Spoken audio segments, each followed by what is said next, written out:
Hello and welcome to the Crisis Point Podcast. I'm Eric Sammons, your host and the editor-in-chief of Crisis Magazine.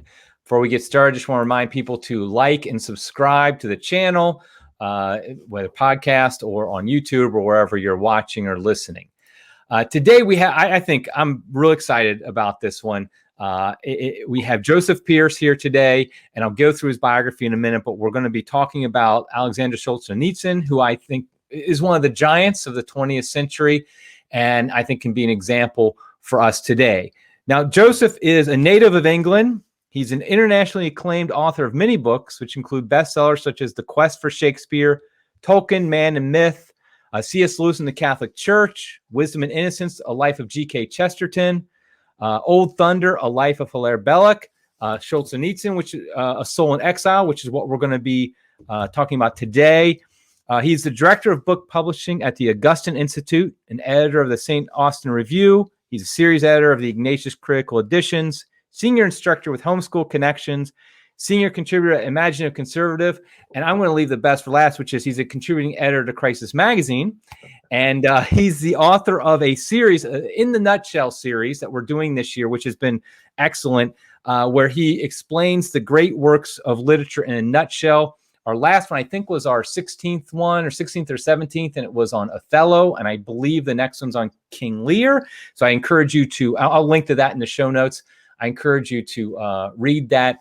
Joseph, it's excellent to have you on the show.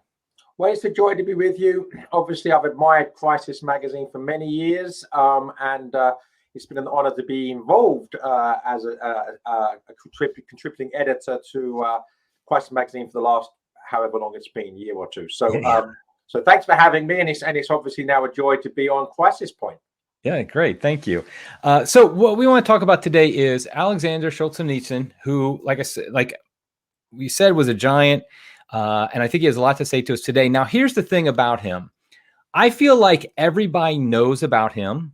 Everybody thinks they know basically what he is, who he was, what he stood for. But I have a feeling that a lot of them don't really know the man and what he really stood for. How would you summarize his life in a nutshell? Summarize his life in a nutshell in a way that might be a little bit different from the common narrative about him.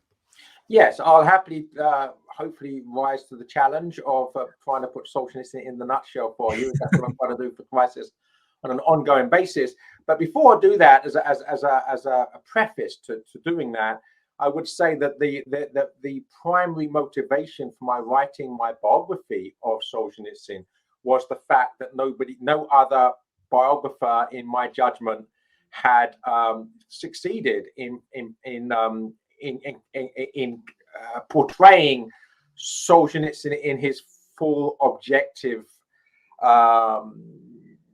persona, shall we say? And I think that Solzhenitsyn agreed with me, which is why he gave me permission to interview him or what have you. So, so that's the preface, because now I'm going to explain that Solzhenitsyn is one of the most important figures of 20th century history, primarily because he was one of the main individuals responsible for bringing down the monstrosity of the Soviet Empire. He's up there as in terms of direct influence with Ronald Reagan and St. John Paul II, as people that through their practical actions helped to undermine and ultimately bring down the Soviet Union. So he's a giant in that sense in the socio-political sphere. He also won the Nobel Prize for Literature, and he's also one of the greatest writers of the 20th century, and certainly would be up there in the top 10 of most significant and greatest literary figures of the 20th century. But finally, and this was what I wanted to stress in my book, Solzhenitsyn, A Soul in Exile, is that Solzhenitsyn was motivated and animated by his deep Orthodox Christianity. And if he hadn't been a convert to the faith, he would not have been able to witness in the manner that he did, in a way that had such positive impact on 20th century history and 20th century literature. If he hadn't become a Christian, we would not have the Alexander Solzhenitsyn that we know. So the point is that his faith is central and crucial. And that was what I endeavored to address in my biography of him. One thing I thought was interesting when I was reading the biography was that he grew up with the Christian environment as a youth, but then he basically went along with the society, went along with the Soviets, with the communist takeover, and he embraced it. He didn't oppose it.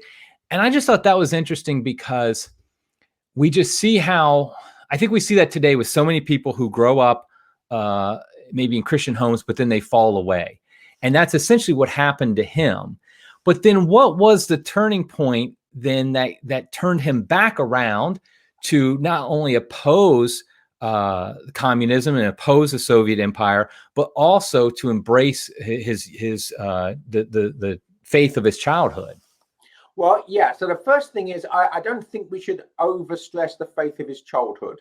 I think that although his mother and aunts were believers, and although he remembers icons in the home, I think that there was no real Christian faith that he experienced on a practical level. And of course, it would be very difficult to experience on a practical level because he grew up, he was born a year after the Bolshevik Revolution. And so the first thing I want to say is that there's a parallel and an analogy with the time in which we live, 100 years after him, because in the Soviet Union, under communism, there was a state education system which basically mandated a de jure atheistic education to children from the very youngest age right up to high school and beyond. So the only difference between that and the secular education that we see in the United States today is that under communism it was de jure. In other words, it was stated in law that education would be atheistic, whereas in the United States it's de facto. It's not actually stated in law, but the actual situation on the ground is that our children are being raised in a secularist, de facto atheist worldview at school. So the consequences of that, of course, is that if they don't have a good home base of Christian witness, then they are going to be brainwashed. I mean, kids are malleable. That's why people want to get to them when they're young. So that's what happened to Solzhenitsyn. He was brainwashed. He became an atheist. He became a communist. He joined the Young Pioneers, the sort of Soviet equivalent of the Hitler Youth. So he went through the whole secularist experience as a youth and a young man. And his embrace of Christianity is connected directly to two things that are inextricably bound in his experience. One is the truth, and the other is suffering. Because in each case, and what he calls these pivotal moments in his life, turning points that were crucial to his spiritual development, were all connected to seeing the truth or experience the truth that caused the lies to just sort of dissolve, so that he could actually see things as they are and not as he believed them to be. And in each case, it was connected to suffering. So first of all, it was seeing the reality of the brutality of the Red Army on the Soviet advance through East Prussia, which he wrote in a long narrative poem, which I thoroughly recommend, called Prussian Nights. And to see, experience the brutality of the Soviet army against civilians, the raping of women, the raping of children, that this, of course, completely disillusioned him with the whole idea of the noble Soviet army fighting for liberation. And then, of course, he wrote a private letter to a friend. And in the Soviet Union, there's no such thing as private letters. It's a bit like private emails today. Everybody's being watched and monitored for dissident activity. So for mildly criticizing Joseph Stalin in private correspondence, he was arrested while serving in the army. And that is, he called the second defining moment in his life was the arrest. And actually, there's a rather awful pun in my book the chapter about this is called Arrested Development, because in this case it was the arrest which led to the development. And again, because he saw the way, once he got inside the Soviet system as a prisoner of it, he saw the monster for what it was. And also it caused all of his worldly ambitions, all of his plans that he had, both with his marriage and with his writing ideas. He planned to write an epic like Tolstoy, like War and Peace, but about the glories of the Bolshevik Revolution. So all of this came tumbling down. The third defining moment was just around the time he was about to be released from prison. He was diagnosed with what was thought to be terminal cancer.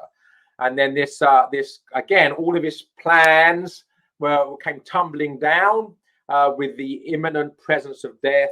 And this brought him to his knees and to an acceptance and an embrace of Christianity. So in each case, this connection between suffering and recognition of the truth. Yeah, it's interesting. I thought that was very insightful when I was reading the biography about the connection to suffering, because like Catholicism, Orthodox Christianity has a deep appreciation of the role of suffering in the Christian life, and that it's only through suffering that we, come to Easter Sunday, so to speak, come to the resurrection. And he lived that. I was just, as you were talking, I was just imagining if he had not converted, if God had not worked his grace in him, he had not converted, and he had written that book, that epic about the glories of the Bolshevik Revolution. Can you imagine the impact that probably would have had for evil? And it just would have been just amazing. So, I mean, and that's how God works. He pulled them out before it could happen. But now, why is it though? I mean, there's a lot of people who opposed communism, opposed the Soviets in the 20th century. Why is it that he was one, like you mentioned him with Ronald Reagan and John Paul II, which I think those two are obvious why those two had such an impact, because obviously they're positions of power. They I mean, not that they didn't use them well, but presidency, the papacy. But he's just a writer. He was a nobody, and yet how is it that he resonated with so many people and he was able to turn so many people against the Soviet Empire when nobody else really could? Well, the reason was, first of all, that there was a very brief period of false dawn, if you like, following the death of Joseph Stalin, because Stalin was so much loathed by everybody, including his comrades in the higher echelons of the Communist Party, that people were happy to voice for criticism of Stalin to be voiced. And it was only when they realized that most people were seeing Stalinism and communism as being synonymous that the Communist Party again clamped down. But during that brief dawn, Solzhenitsyn had his wonderful classic novella, One Day in the Life of Ivan Denisovich, published. And this was hugely popular in the Soviet Union. So it was out there. But more important than that it became very, very popular in the West. And it helped to expose the realities of the Soviet system in the Soviet Union.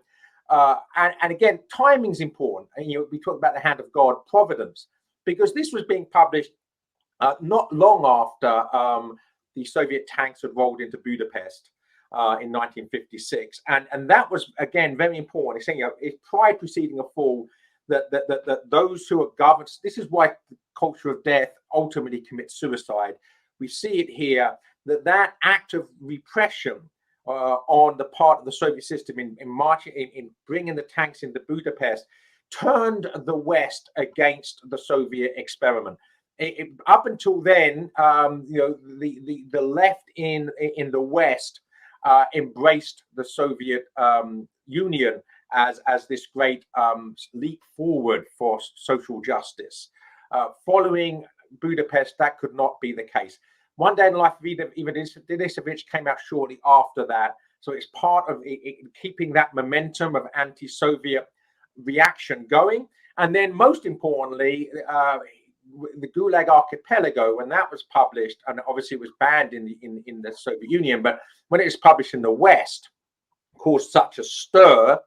And of course, it's such a meticulously researched work of exposing the Soviet prison system and its monstrous inhumanity, that when that became an international bestseller in 3 successive volumes, that Solzhenitsyn was a globally known face, a celebrity. Let me give you an example. You know, when I was growing up, so I was born in 1961.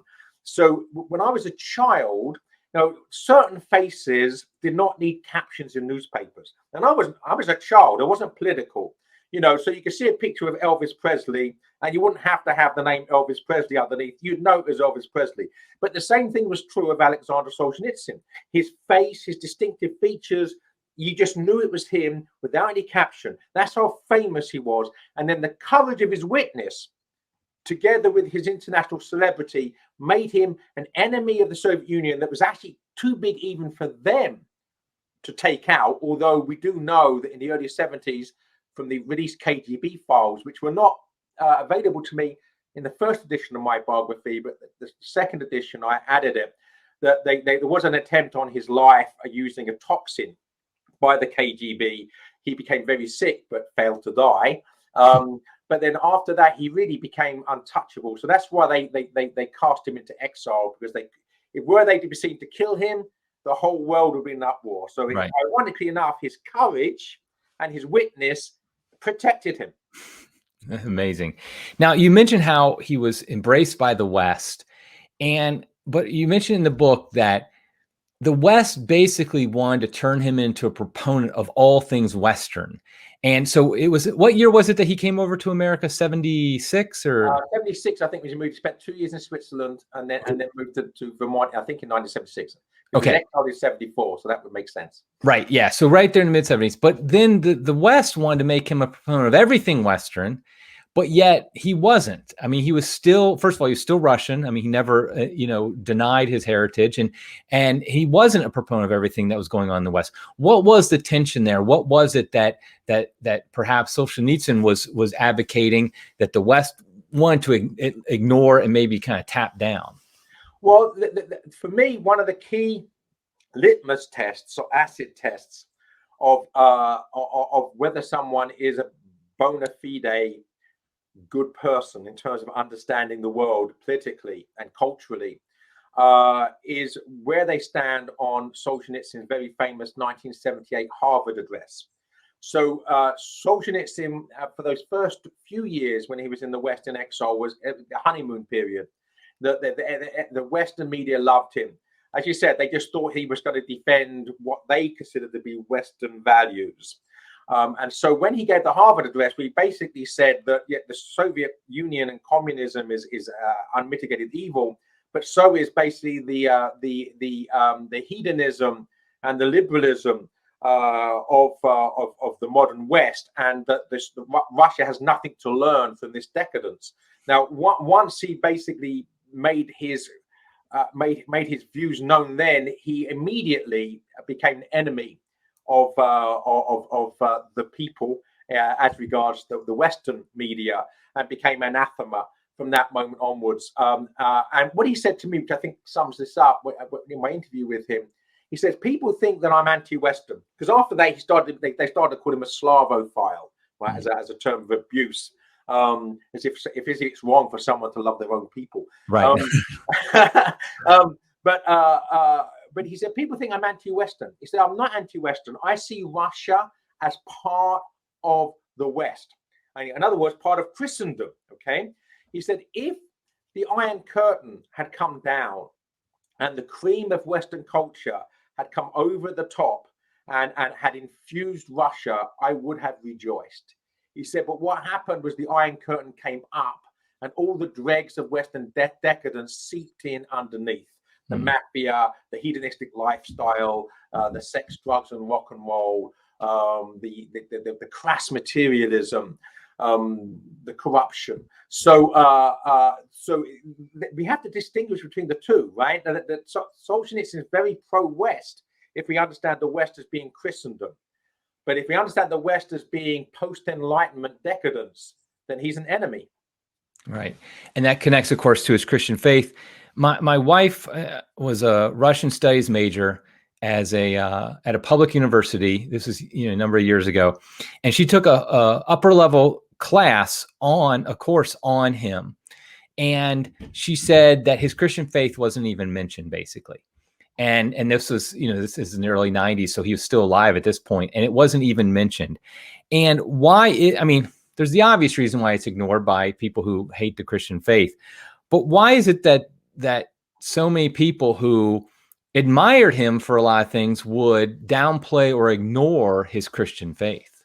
Well, but first of all, they make the fatal mistake of not seeing the importance of the one to the other, and in actual fact, that the crucial nature of his Christianity as something which precedes and is necessary for everything else they like about him. But that's exactly why I wrote my book, because Michael Scammell's biography, which was quite chunky and was seen as the definitive, almost quasi-official biography, basically downplayed almost to the point of ignoring the centrality of Solzhenitsyn's faith. So that's why I wanted to write the biography of him. That's what I wrote in my letter to Solzhenitsyn, saying I didn't think any previous biographies of him had paid due attention to the importance and centrality of his Christian faith, and I would like to redress that by writing a biography which placed it at the center. And clearly, he agreed with me, because he hadn't permitted interviews with Western writers for quite some time because of the way they treated him. And I was the first one that he was interviewed by for a long while, and that can only be because he agreed with the fact that his Christianity was being ignored. And quite clearly, that there are many people that think you can be, it's a word I don't like, conservative, without actually being Christian. But that's a conservatism without a heart, and actually also without a brain. There's no fides or ratio involved with it, because what are you conserving and why? And when you start asking those questions, I mean, is it a free market economic system? Well, that's contributed to the decadence you don't like. So if you take out the fides et ratio, in other words, the Christianity from conservatism, you're left with something which is vacuous. And that's been the problem, is that, of course, that vacuous conservatism is not going to stand up against any real attacks upon it. But that's the problem, is that you have people that want to use Solzhenitsyn as a weapon for this vacuous conservatism. And Solzhenitsyn is too heavy for them to wield, because he actually has some gravitas, and that gravitas is the weight of his Christian belief. Right. Now, how did his Christianity, how did it form practically his view of government? Obviously, he saw that communism, the Soviet system, was evil, but a lot of people saw that who weren't even Christian. But yet he had a view of government that was formed by his Christianity. How did those relate to each other? Well, basically, Solzhenitsyn's political philosophy harmonizes and dovetails to a remarkable degree with the social teaching of the Catholic Church as taught by Leo XIII in the Rerum Novarum and Pius XI in Quadragesimo Anno.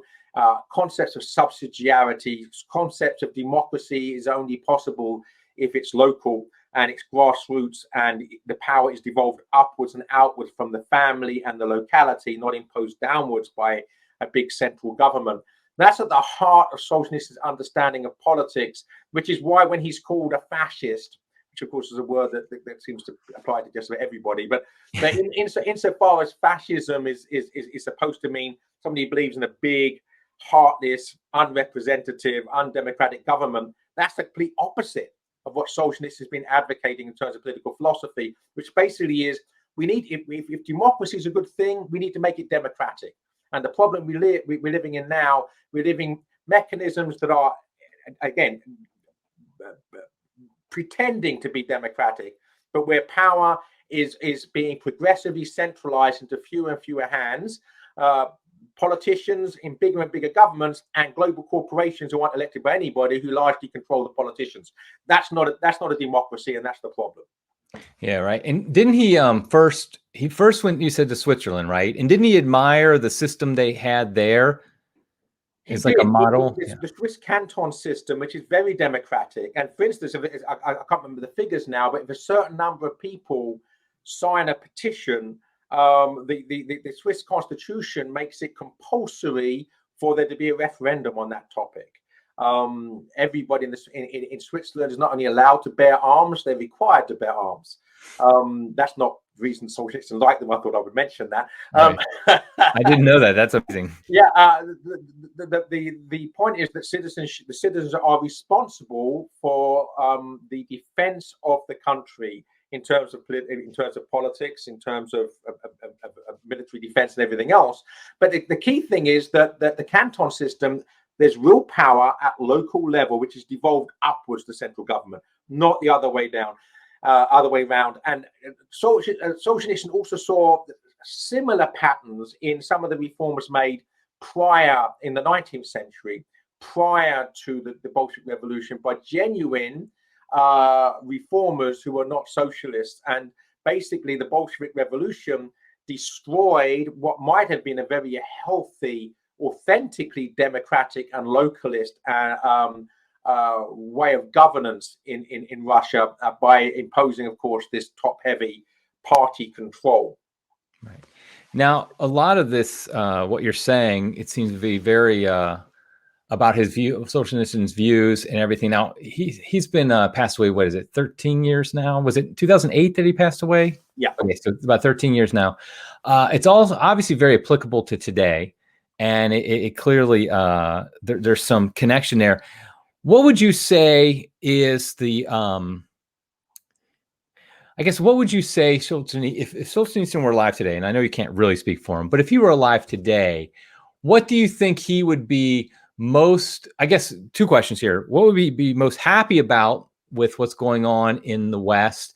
And what would he be most upset about with what's going on in the West today? Well, he was, don't have to be too speculative because we know his position. So he was very opposed to globalism and to globalization. So I think he would have been pleased with the success of the small countries in the European Union at resisting the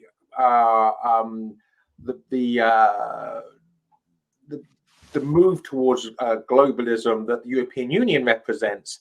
And he would have been certainly pleased with Brexit. He would have been pleased with the British exit from the monstrosity, which is the European Union. He would have been certainly alarmed by the way that technology has allowed unrepresentative, in other words, unelected power blocks, such as social media platforms, to have a huge amount of power, not only within the state, but on the electoral process. He would have seen the dangers of this technologically driven totalitarianism to which we are in danger of moving. But I think that he would not be. He said to me, people think I'm a pessimist. He says, I'm not a pessimist. He says, I'm an optimist. He says, but perhaps I'm a pessimistic optimist. By which and I think that this harmonizes with what Tolkien said, that as a Christian, I see history as the long defeat with only occasional glimpses of final victory. The point is, if you understand history, that those who are worldly, those who are secular, tend to have power in the secular world. That because that's what they seek, and that's what they get. So in every single generation from the time of Christ, in fact, you can say that the template is the time of Christ. That the Christians are persecuted, that the saints are always in a minority, the sinners are always in a large majority and have the real power, but they never win, and they never win largely because they are self-destructive, that they rip themselves and each other apart. And so whenever you think that the power of pride is going to triumph, it precedes the fall. So this is the pattern. And so you have this, if you like, virtuous, or at least trying to be virtuous minority as the thread of goodness, truth, and beauty that runs through every generation. And then you have the darkness of the world around it. And it was true of the time of Christ, it was true of the Soviet Union, and it's true of 21st century in the United States. Yeah, absolutely. Now, one of the things that he's well known for is, and I'm going to forget some of the details, but he basically said the idea that when you're living in the Soviet Union, you're participating in a lie. You're participating in a great lie. And you participate in that in so many ways. And I think this is something I know my wife and I have talked about this a lot. This idea that when you're in a society that is fallen, like we all are, but particularly when it becomes more and more corrupt, you participate in these lies. Like, for example, when you pay taxes, some of that money is going to support abortion, for example. And so therefore you are participating in that sin, in that evil on some level. And of course, there's all the different distinctions between our culpability and cooperation with evil. I get all that.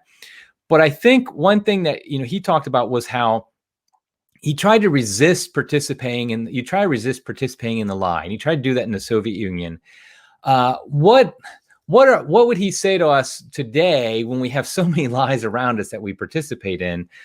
How can we practically resist those lies and live in a way that's truthful? Yet the fact is if we don't participate on some level, and most of us would just end up in jail or dead because it's all around us. And it was true of the Soviet. I mean, people who live in the Soviet Union, so many of them, they weren't trying to participate in it. They weren't supporting it like with their minds, but they supported it just because they couldn't do anything else. So what would he say to us today about that? Yeah, I mean, even the greatest dissidents in the Soviet Union were paying taxes to the Soviet system. I mean, otherwise you'd just be thrown in prison. In the reign of the Tudor terror, the Jesuit priests that were working underground in England did not come out wearing their dog collars. Right. They were gardeners or teachers by day and priests in private. So you do have to be prudent and temperate in the way that you take on the beast. You don't just deliberately go and throw yourself down its throat, and what's being achieved by that.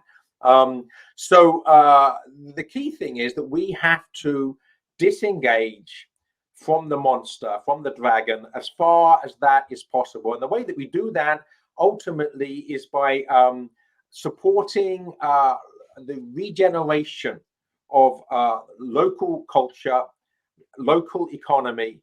And you won't have a demand for strong devolution of power back to localities until you have healthy living localities in terms of local economy, in terms of local culture. So you can do, every dollar that we spend is a vote. That's the key thing. You vote, by all means, vote in the elections. You don't do that as often, and in many times it doesn't have a great impact. But obviously you should vote in elections. But every dollar you spend is a vote. So, for instance, if we don't believe that the world should be, the globalist world should have monsters such as China pulling the strings and also undermining the US economy, then don't buy anything from China. Look at labels. Don't just buy what's cheapest. See where it is made. And do buy things that are produced locally. And it's beginning to happen. I mean, my local town here, small town, when we moved here 15 years ago, was a completely boarded up ghost town. Now, Main Street has no global chains on it. There's all small, locally owned restaurants, coffee shops, ice cream stations, boutiques, craft breweries. And so that, if I want to spend money, that's where I'm not going to go to McDonald's. Right. So we can change the world with every dollar that we spend. We have to actually be engaged. In other words, don't live the lie subconsciously, right? And so you talk about things that are wrong with the world, and then you fall into this trap of, I've got to look for the cheapest product, or I've got to have the latest gadget. And I call them gadgets, not gadgets, because we spend more time with our gadgets than we do with our God. So all of these things we need to disengage from the evil, disengage from the lie, and then start helping to build the truthful, the good, and the beautiful alternative to the lie. Yeah, that's wonderful. I mean, I've been talking about this a decent amount recently, just this idea of just the practical benefits of living locally, because we're seeing that, like, for example, the supply chains are crashing because all these ships coming from where? From China. They get to our ports, and when one thing goes wrong, now they're all stuck out there. And so, like, just practically speaking, it's becoming more prudent to just think locally anyway. But, like, for example, we recently we past couple of years, I guess, we've been doing it. We buy most of our meat now from a local farm. We'll get, like, a quarter of a cow or something like that. And it's raised, right. First of all, it's better. Now, I will say at times it is more expensive, and that's the decisions you have to make, and the sacrifices sometimes, like, well, I'm not going to do this because I'm going to pay a little bit more over here for that. What else can Catholics do to support this localism? Obviously, shop locally, but there's more than just money. Obviously, more than just shopping that builds a community. What else that would be in the spirit of Solzhenitsyn, but just to help build out our communities? Well, the key thing is, as you rightly say, is that we do have to be willing to sacrifice financially. We've got to get ourselves out of the mentality of looking for the cheapest, and that's what this mania that I think sort of afflicted our culture, is that the bargain is the cheapest. It's not, because not least because it comes with all sorts of hidden expenses. Now, so obviously, if you can't afford to buy the more expensive meat from the local farm, that's also where we get the vast majority of our meat and produce from.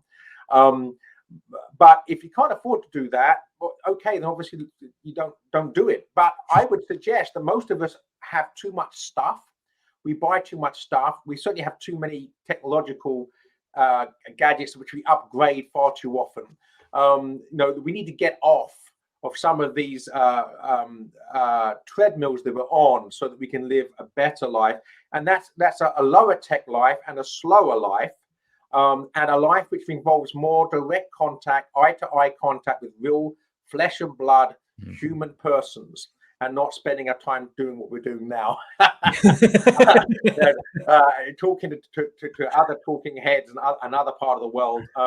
So we need to actually get back to an incarnate culture of real, authentic body language between people that can see each other and touch each other.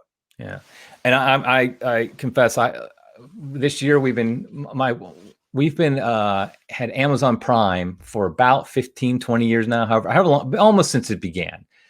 And so our subscription was renewing in December, and so a couple months ago, my wife and I say, we're going to get off this. We're just going to get off it. But now we're like, we know it's coming, because it's through December and we're not going to renew. But it's amazing how much I've been programmed, essentially. And so all of a sudden, because what we're doing is now we're thinking, like, okay, when we want to get something, how do we get outside of Amazon and get it? And we might not have to wait till the last minute, because we'll get it real quickly with Amazon. And it's difficult. I mean, it really is. It's like a withdrawal. Yeah, and let me look. We stopped using Amazon I don't know, maybe a couple of years ago. We only Amazon tracks come down if someone else orders something and send it to us. But let me say something about hidden costs. Let me give you a practical example as a writer. If you buy a book from Amazon, right, I'm getting 3%. If you buy it directly from the publisher, I'm getting 10%. And that's not, and the same thing, not just for the author, but the publisher. They're all being squeezed. So if you actually want, good, thriving Catholic publishers like Ignatius Press, for instance, or Tan Books, don't buy their books from Amazon, because you're not actually helping those. All you're doing is helping create a globalist monster at the expense of good, solid Catholic publishers. So, if it costs you a bit extra, then that's something you need to be willing to pay, because that's the real cost of the book, is what you have to pay from the publisher, not what the publisher being squeezed by Amazon, because they know that if Amazon doesn't sell them, half their market won't even know that the book exists. That's the stranglehold that Amazon has now. So it's a perfect example of where we need to get off. We don't watch any streamed movies anymore. What we do, there's actually a place that sells secondhand DVDs. And people look at me, you mean you still watch DVDs? Yeah. You do, because you can buy them for about $1 each. Right. And all these classic movies, and you can watch them without any commercials and without paying any money to these social media globalist monsters. Yeah, my family, my young girls, we started watching the Little House on the Prairie series on a DVD set that we got. I think my mom had it, and so we borrowed that, and we've been watching that, which are excellent. And I also think I want to plug that as an author myself, yes, buy from the publisher or buy directly from the author. I did not realize. I mean, I wrote my first book 10 years ago, but it wasn't until about a year or two ago I finally realized, wow, it's a lot different for it's a lot worse for the publisher to buy it from Amazon. So what I do is I go on Amazon to research, to see the reviews, because I do think sometimes they're helpful to see what people are saying if it's a book I'm not 100% sure about. And then I go find who the publisher is and buy it from them instead of from Amazon. I think another way that we're talking about that you kind of hinted at a little bit with the hidden cost is the technology giants, the big tech. Because to use Twitter is free, to use Facebook is free, to use Google is free. All these things are free, but there's huge costs because they're data mining. They're grabbing all our information. They're obviously controlling the narrative now. They're canceling people that don't go along with the globalist agenda essentially. And so there's another perfect example of that's helping support this agenda that is very much big government, very much centralized and the naivete, I know it's easy to say in retrospect, but the naivete of the belief that the internet age had brought freedom of speech, right? in the old days, if they wanted to cancel a viewpoint, they'd have to go and find the books physically and burn them. Right. Now all they've got to do is switch somebody off. Yeah. Literally, they just turn the off switch and you have no platform. That's how easy it is now to basically ensure that only those that they want to have a platform can have a platform. And it's actually very scary. We can be switched off overnight. Apart from the fact that, of course, we're all being watched and listened to and all of our data is being kept. I mean, the powers that we now are living under, it would go far beyond anything George Orwell could even have dreamed of in 1984. And yet most of us are somnambulating towards slavery.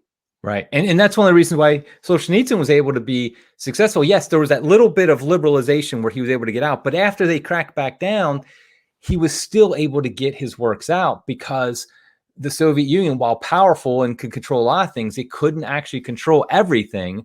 But that's the direction we're going now, where you can really cancel people to the effect. Because, I mean, the way they cancel people is you take them off big tech, those platforms, yes.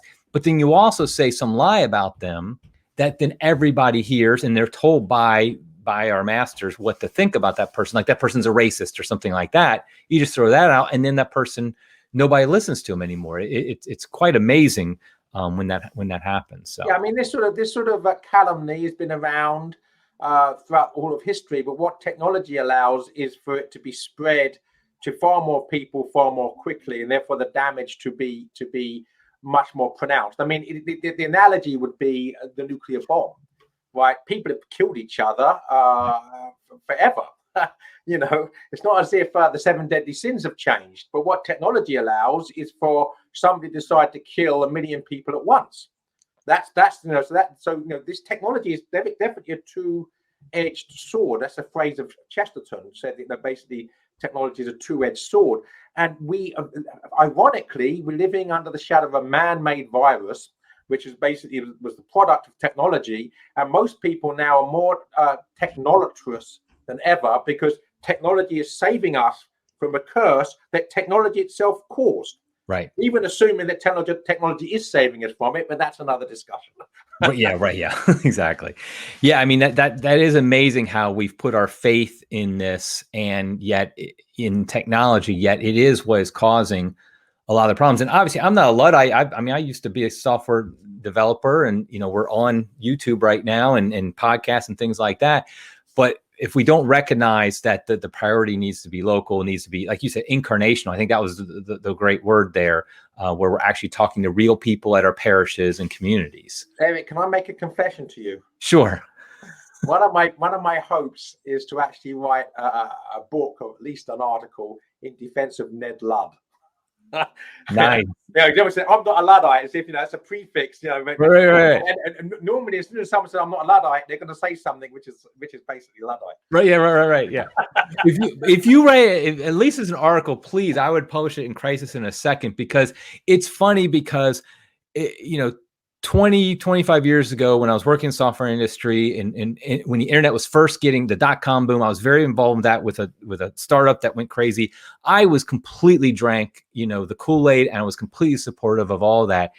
And maybe it's just me getting older, getting more gray hairs, whatever, but it's very clearly the dangers are becoming, I just think, more and more obvious, and the need to return to a more, I don't know, simple life, or whatever the case may be, I mean, it's just a better way to live, beyond just the fact that it can keep us out of the lie.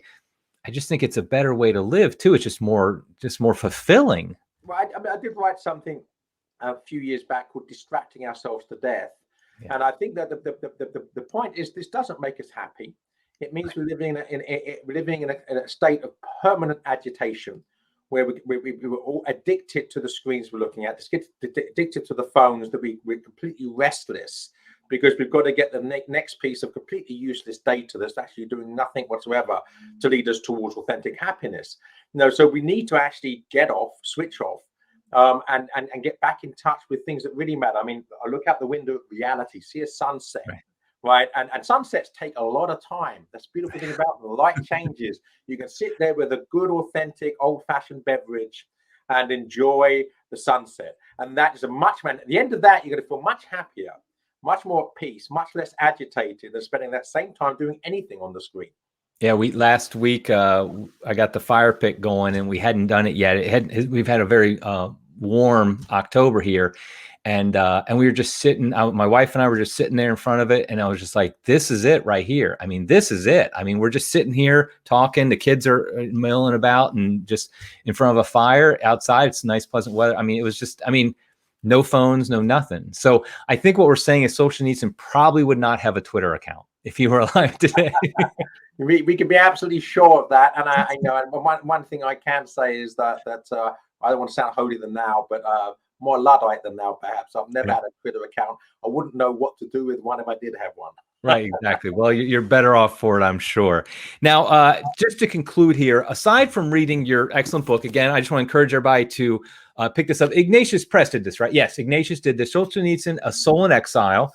I mean, it just it's excellent. I think it's very timely to read today. I know you wrote it a while back, but it's very timely to read today. But what else is a good way for somebody who wants to learn more about the man, about Solzhenitsyn, obviously he's got all his writings, but to be honest, they're a little intimidating to approach if you're a neophyte. After reading your book, what would you say would be the best way to learn about him and what he believed? Yeah, well, the most accessible one of his own works is probably One Day in the Life of Ivan Denisovich, because it's short, it's a novella, it's intense, but it's short, and then there's lots of good things going on in it. Gulag Archipelago, you're right, is intimidating. The other thing I would suggest is there's a book called The Solzhenitsyn Reader that my good friend Daniel Mahoney was involved with, and that's a good introduction to some of the most essential works of Solzhenitsyn. I would certainly recommend that. And for those that do actually want to try to engage a bit with Solzhenitsyn's political philosophy, which is, of course, is rooted in his Christianity. Now, he wrote a book called Rebuilding Russia. And you might think, well, what's that got to do with us? Well, actually, because it basically, we have in the Soviet Union, this big government, top-down, totalitarian and secular state. That's the problem we have, even if it's slightly softer at the moment. And his suggestions for ways forward to rebuild Russia are as applicable to rebuilding other countries in the West, including the United States. And that's also a slim volume. It's probably not more than 60 or 70 pages long, if my memory serves. So again, this is not intimidating, and would be what I would recommend. When did he write Rebuilding Russia? Just after the fall of the Soviet Union. So I think it's the early 90s. Okay, that's what I figured. But okay, I wasn't familiar with that one. I'm going to find that one and not buy it at Amazon. and get that one as well. Okay, well, I think we're going to wrap up there. I really appreciate you being on the show, Joseph. This is great. I mean, just some great stuff here. I just encourage everybody to read the book, obviously, find out more about Solzhenitsyn and read some of your other stuff too. By the way, I want to put a plug in. Joseph's biography, and I'm blanking. What was the name of your autobiography? Race with the Devil, My Journey from Racial Hatred to Rational Love is the full title. Okay, that is a phenomenal book, and I highly recommend it to people. It's a story. I mean, your story is amazing, and as we were saying before we got on, it's just a real story of God's grace. Like, God's grace can literally do anything, and so you love to read. At least I love to read stories like that. So, anyway, okay, well, we'll wrap it there. Again, thank you very much for being on the show.